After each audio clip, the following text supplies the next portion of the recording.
Sabe, a dor, ela é necessária para termos uma vida de felicidade. Logo, a gente tem que o ideal, ele se complementa com que, digamos ser, às vezes a gente pensa que uma vida de felicidade é aquela vida cheia de prazeres, mas se você tem prazer a todo instante, ele se torna comum e você já não sente o mesmo prazer de antes. Isso já é uma questão amplamente debatida e conhecida, né? Por exemplo, né, na dose de dopamina, se você come um doce uma vez a semana, vai ser o melhor doce da sua vida. Agora, se você come esse mesmo doce todo dia, ele já vai se tornar comum para você. Então aí vem a questão, o que seria mais gostoso, comer o doce uma vez a semana ou comer o doce todo dia, sendo que se você comê-lo todo dia, ele já não vai ser aquele doce tão especial, porque aquele gosto vai se tornar comum. E aí você vai precisar de uma dose maior daquele doce, você vai precisar de um doce mais doce para poder sentir a mesma sensação que você sentia primeiro ao comer aquele doce, né?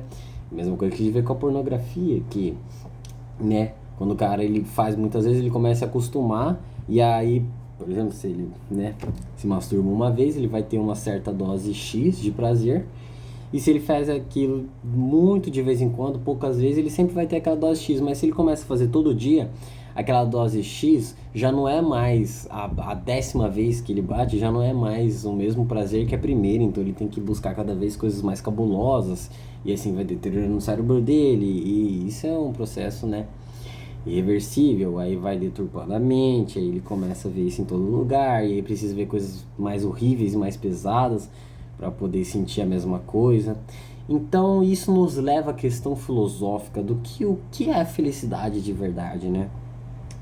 Se a felicidade é fazermos o que gostamos, mas se a gente fazer sempre o que a gente gosta, a gente não vai ser feliz de verdade, porque se eu gosto de doce, né? Então para eu ser feliz eu tenho que comer doce sempre, mas isso vai me trazer uma série de doenças que vai me dar dor, e dor não traz felicidade, ou eu não vou ser aceito, às vezes na sociedade, visto de maus olhos, as pessoas não vão querer porque eu vou estar gordo, né, com prejudicial da saúde.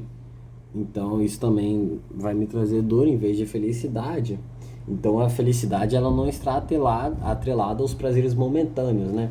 A felicidade é buscar uma vida equilibrada, digamos, né? Vale mais sobre essa questão, né? Vale mais a pena comer o doce uma vez a semana ou todo dia? E a gente também entra no aspecto de um propósito. Às vezes você chega num dia e vai dormir feliz porque você sabe que você cumpriu tudo que tinha para cumprir, tudo que você botou como meta. E esse desejo de autorrealização, né, de saber que você consegue fazer aquilo, que você é suficiente, de se autoprovar, né, entendeu?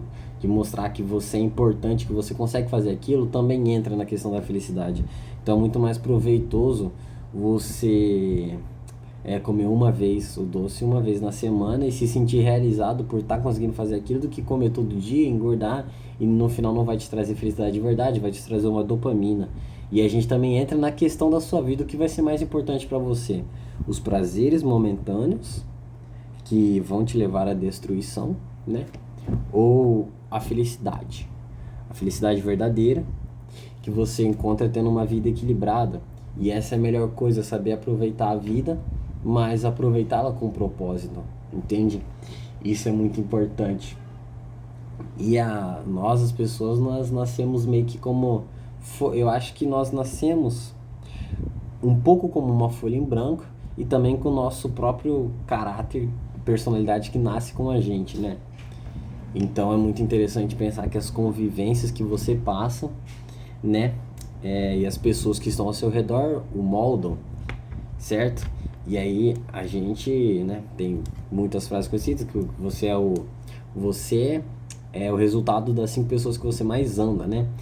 Então a gente vê que o meio que a gente nasce nos molda, né? Às vezes um cara que é bonzinho, certinho e vira uma pessoa muito boa, não é só porque ele nasceu uma personalidade boa. Às vezes é um meio que ele viveu, um meio de pessoas ricas, pessoas que só fazem coisas boas, nunca passou necessidade, nunca viu uma tragédia. Normalmente ele provavelmente vai ser uma pessoa boa, né? Nem sempre, mas é muito mais fácil. Agora, se pega esse mesmo indivíduo e bota, por exemplo, no meio de uma favela onde tem muito assassinato, tráfico, passa por muitas tragédias, muitas dores, provavelmente ele pode se revoltar e tem muito mais chance de se tornar uma pessoa má.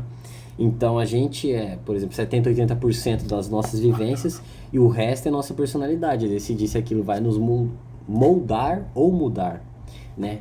A gente decide se aquilo vai nos afetar daquela forma ou vai nos moldar, né? Ou vai nos mudar.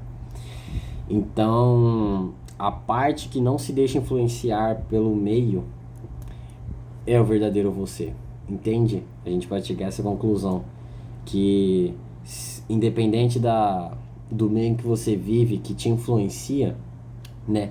O que você escolhe fazer, se você deixa aquilo te influenciar para o bem ou para o mal, né? Aquilo inerente ao ser humano, ao que imutável, que não muda em você, é a sua personalidade, né? Se acontece uma tragédia, você vai deixar se mudar por essa tragédia ou não? Então é isso que define quem você realmente é, né? É muito interessante pensar isso. E já na parte de nós sermos o ser humano ser o conglomerado de experiências que ele tem, a gente vai para o comportamento mimético da sociedade, né? Comportamento, por exemplo, as pessoas elas vivem em sociedade, né? E faz parte da natureza humana querer se sentir pertencente a um grupo, né? Se sentir pertencente ao grupo, ser aceito, né? Estar ali no meio, ser igual, entendeu? Se você quer se sentir pertencente a um grupo, você faz as mesmas coisas daquele grupo para ser aceito por ele, entendeu? A gente às vezes, como que você vai numa festa, você quer tá parecida ali, né? Você não quer sair fora dos padrões normalmente. E aí é o que acontece. Isso leva à moda, né? Isso leva a várias questões. E é até interessante ver que o hype recente do Clash Royale, não só por causa disso, mas como uma consequência direta, né? Foi do pessoal postando, fazendo trend, entendeu? Voltou ao hype, por quê? Porque o pessoal começou a jogar de novo, querendo, né, dopamina rápida e tal, partidas rápidas, sentimento de nostalgia também, e aí começou a postar, os mais antigos jogando começaram a postar, tava no TikTok, virou febre, todo mundo começou a postar e todo mundo começou a repetir esse comportamento, entende? Então, isso é uma coisa que molda muito o ser humano, a pessoa que nós somos, entende?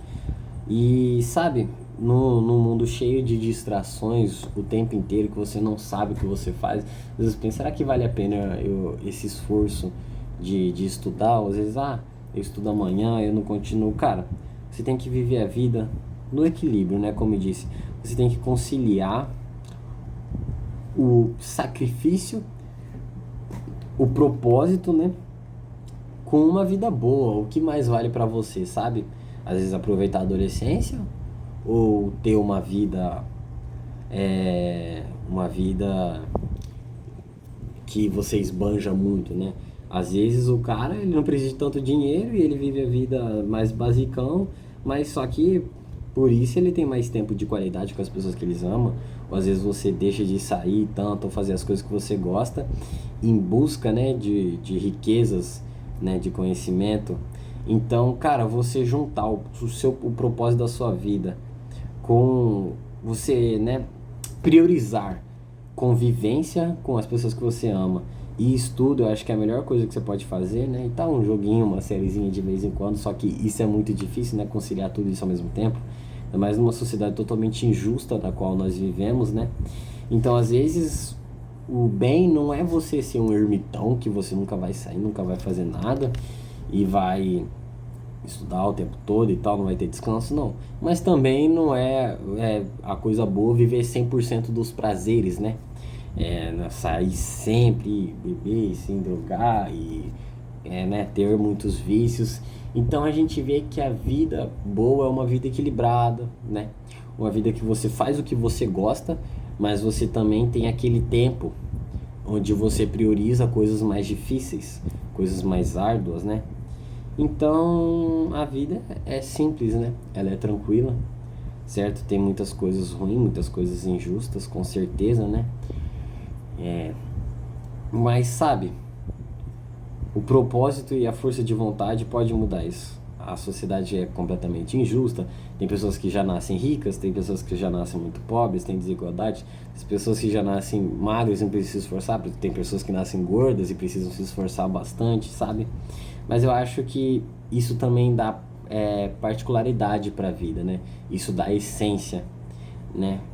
E para você se destacar, eu sei que depende muito da sua situação, mas com a força de vontade necessária, você consegue, sabe? E você sempre tem que ver o lado bom do que a vida te dá. Eu sei que às vezes parece que não tem lado bom, mas sabe, uma pessoa que ela nasceu pobre, às vezes ela tem muito mais força de vontade, né, de querer mudar de vida do que uma pessoa que já nasce rica. E às vezes não quer, tipo, crescer na vida e continuar na mesmice, aí chega na vida adulta, para de depender dos pais, às vezes faz alguma coisa errada e fica pobre. Ou então aquele pobre, né, que não quer, tem nojo da pobreza, tem medo de viver aquilo de novo, nasce com uma força de vontade que é único naquela pessoa, né? Então, nem sempre tudo é bom, tudo é ruim, né? A gente tem que tomar cuidado de não sermos mais um, né, na manada. A gente tem que viver com autenticidade, porque você vai buscar aprovação num mundo que crucificou o homem perfeito, né, Jesus Cristo. Então, sabe, conciliar tudo isso na sua vida é a melhor coisa que você pode fazer, né? Ter uma vida balanceada e, né, medir o que mais pesa para você e o que você quer priorizar na sua vida.